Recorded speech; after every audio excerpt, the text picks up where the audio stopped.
Live from Waterford and the Virgin Media Broadband Studio in Dungarvan, this is Waterford at 1 News. Good afternoon, I'm Liz Reddy. Today's top stories. Officials at the Department of Transport say the cost of relocating the train station in Waterford would be 50 rather than €30 million quoted. Proposals aimed at averting strike action by over 100 cleaning staff at University Hospital Waterford next week will be put to workers tonight. The number of people signing on in Waterford's fallen to its lowest level in more than a decade. And in sport, Waterford FC travel to the capital tonight to take on St Patrick's Athletic. The Secretary-General at the Department of Transport has told Waterford Oireachtas members that funding for the relocation of the train station as part of the North Quays development will not come from their department. Officials revealed that the cost of the project, set to be €30 million, would be closer to €50 million. Under the plans, a new train station is to be built to replace the existing Plunkett station with a new bus set-down area and short-term parking facilities. However, Sinn Féin TD David Culnan told Damien Tiernan on today that there is confusion as to who will fund it. The Department of Transport made it very clear to us yesterday that they are not in a position to fund the moving of the train station because they don't see it as a transport issue. They see it as what they call a placemaking or a public realm issue, that there is no transport advantage, if you like, to moving the train station in terms of footfall or increased capacity in terms of numbers.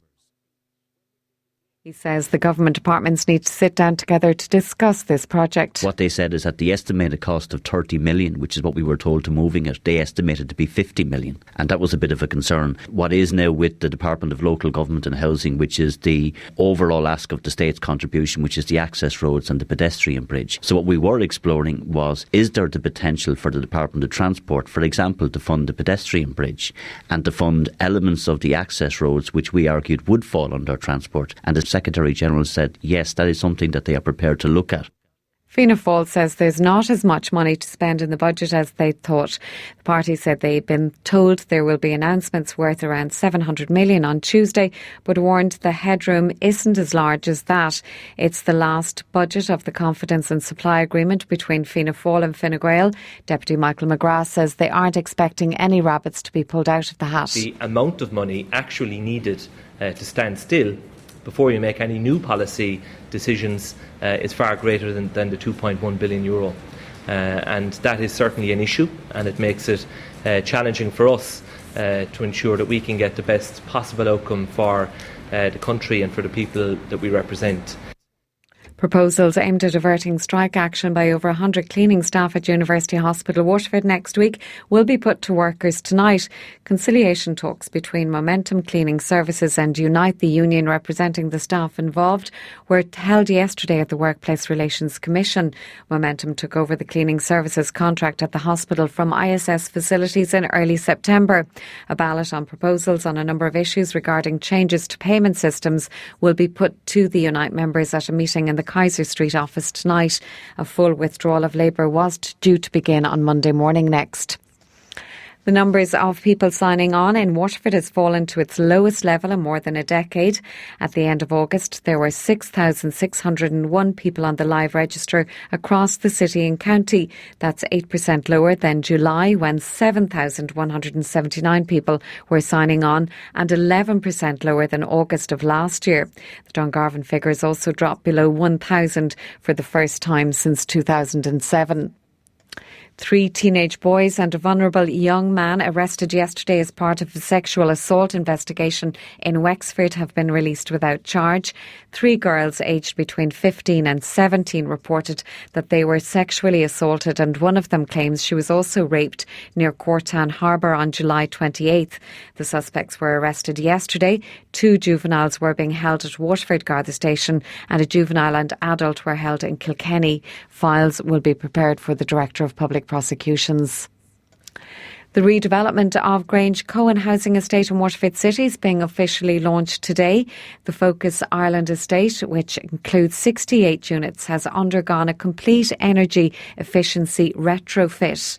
Conor Culkin, who's communications officer with Focus Ireland, says the redevelopment will really benefit residents. Not only has it kind of increased the sense of pride in Grange Cohen, but it will also lead to a reduced amount of costs for their utility bills as well. So it really is a great development. We would like to thank the likes of Waterford City Council who have helped us with this. And it is a proud day for Focus Ireland and Waterford because, like I said, we have lots of staff there who have been working since the year 2000. British government documents show Boris Johnson will seek a Brexit extension from the EU if no withdrawal agreement is reached by the 19th of this month. Scotland's Court of Session has been shown the papers. It's a contradiction to what the UK Prime Minister has said in public. The Superintendent of Waterford City, Gardaí, says the force is open-minded towards the use of drug testing at festivals but will focus on early prevention for now. The HSE is in discussion with organisations that could prove drug testing at festivals for people unsure of the makeup of their substances. It comes following the death of a Clonmel teenager after he took illegal drugs at a festival in Cork during the summer. Waterford City Garda Superintendent Chris Delaney says education for young people is key. The legislation would have to be changed to allow people to admit they were carrying illegal drugs. Chris Delaney says the Waterford Division is waiting to see what policy the Garda on Síochána pursues nationally. I suppose from our perspective, I know nationally the Garda organisation is working with other agencies abroad and they're looking at this whole issue, which I know came into the media in the last couple of weeks. So I would certainly leave that with them, and if it's going to become part of national policy, well so be it, we'll enforce it. 19 students have received top marks of 11 A's in this year's Junior Cert.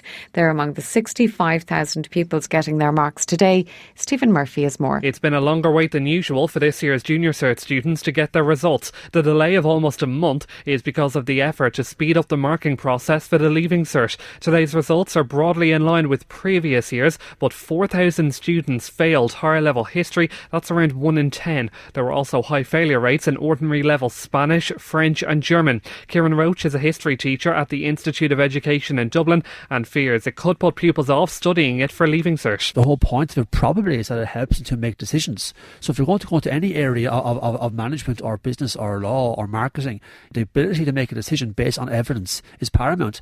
That's essentially what history teaches them. Many students will be going out to celebrate tonight. Gardaí say they'll have extra officers patrolling to crack down on antisocial behaviour. They're urging students to watch out for the dangers of drinking or taking drugs. Ewan McKinney from Alcohol Action Ireland has this advice. That they put together a plan, that they organise themselves, that they know where they're going, that their parents know where they're going, and that they have a route home and that they've figured all that out. And to be safe. Gardaí say their hope is that every student has a safe and enjoyable night. Waterford Minister of State John Halligan says he hopes to have information soon on funding for the redevelopment work on Walsh Park. The €7 million redevelopment of the GA grounds in Waterford City was given the green light by An Bord Pleanála last February. However, it's been put on hold because of a delay in approved state funding. I did meet the county board. I made representation and I'm sure they have as well. I'm hoping next week to have some information. It comes from the Department of Finance right through to the Department of Sports. I personally believe that this development needs to go ahead. I've already spoken to a number of ministers on it. We need some kind of clarity as to what's happening over the next couple of weeks. WLR Sport. Very good afternoon, I'm Gavin. Whelan. First to soccer, and Waterford FC captain Rory Feely says the players will be striving to win their 4 remaining games in the Electricity League Premier Division. It starts this evening against St Patrick's Athletic in Richmond Park. The Blues are edging close to survival in the top grade, and their last visit to the capital was a productive one with a 2-1 victory over Bohemians. Feely, the Tremor-born skipper, says they won't be holding back tonight against the Dubliners. Yeah, I suppose that's kind of the way some people be looking at it. We're kind of looking at the last 4 games there. 4 kind of games we'll be looking towards winning, so it's definitely win all 4 will definitely be safe. Win the next one, it's probably mathematically safe, but we'll be looking for the last 4 games to pick up 4 wins. Kick-off in the capital is at 7:45. WLR will broadcast the game live thanks to Clem Jacob Hire with commentators Ray Scott and Matt Keane. Our coverage getting underway at 7:30. Elsewhere tonight in the SSE Electricity League Premier Division, the race for the Europa League spots hots up. Derry currently occupied third position. They're away to champions Dundalk at Oriel Park. Fourth place Bohemians welcome Cork City to Dalymount Park. Elsewhere UCD's relegation will all but be confirmed should they lose to Finn Harps. Newcastle manager Steve Bruce says he wouldn't be human if the criticism aimed towards him didn't hurt. Pressure on the St James's Park boss intensified following last weekend's 5-0 thrashing by Leicester in the Premier League, but Bruce insists he's experienced enough to deal with it and can win the fans over. Next to Gaelic Games, Rathcormac are gearing up for their first County Senior Football Championship semi-final since 2005. The Commerce side take on neighbours Stradbally in Sunday's much anticipated opening semi-final in Fairfield. Ger Power, the Rathcormac manager, says it promises to be an exciting double-header, especially after the quarter-final weekend where 3 of the games went to extra time. We're very much looking forward to it, and there's a lot of excitement around the village, and people haven't been there since at a semi-final since 2005, so people are looking forward to it, and hopefully all our supporters will come out and support us because we're going to need all the help we can get on Sunday, so yeah, we're looking forward to it very much. Throw in for that one is at 5:30. Stradbally captain Shane Lannon says they're delighted to be back in the last 4. He says last year's quarter-final defeat to neighbours Kilrossenty was hard to take. Yeah, look, it was disheartening now to get bit with Kilrossenty in so many years. We bet them, but look, we're lucky enough to be back in the semi-final this year. Clashmore put up a very good game against us, and only for Tony, I suppose, we wouldn't be in it. But look, sure, we'll give it a lash now against Rathcormac in 6 days' time.